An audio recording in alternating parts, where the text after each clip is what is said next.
Bonjour à tous, je m'appelle Anne-Sophie Leclerc et je suis conseillère pédagogique RICI en adaptation scolaire au Centre de services scolaires des Hautes-Rivières. Bienvenue à cette capsule sur la création d'un nouvel utilisateur dans WordQ 5, mais surtout sur la manière de l'enregistrer à l'endroit où on désire dans notre ordinateur ou sur le réseau.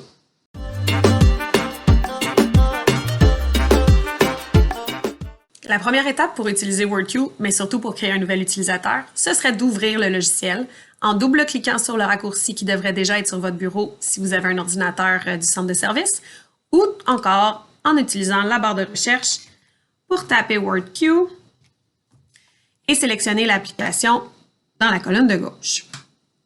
Si c'est la première fois que vous utilisez WordQ, il va y avoir un pop-up qui va s'afficher, un pop-up de nouvel utilisateur. Et comme moi, ce n'est pas la première fois, je vais aller le sélectionner dans les options, comme vous venez de voir. Donc, c'est le pop-up nouvel utilisateur dont je vous parlais il y a 3 secondes. Vous pouvez cliquer sur Suivant et ensuite, vous allez sélectionner Français canadien général. Moi, j'aime bien nouvelle orthographe. Il faut être de son temps quand même. Et on a 83 000 mots dans le dictionnaire-là, donc c'est parfait pour les élèves.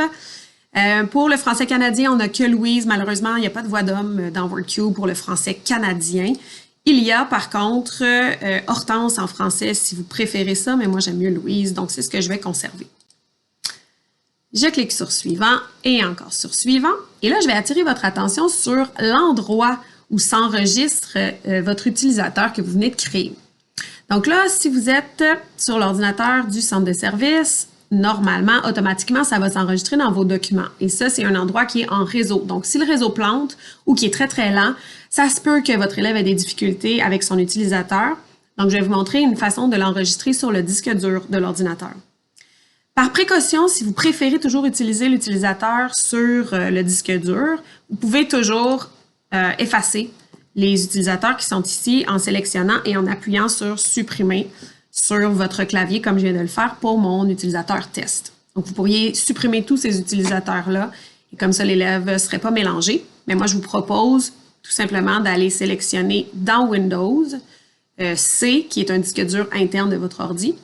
Et ensuite, si vous n'avez pas déjà de dossier WordQ, vous pouvez faire un clic droit pour faire un nouveau dossier et le renommer WordQ tout simplement.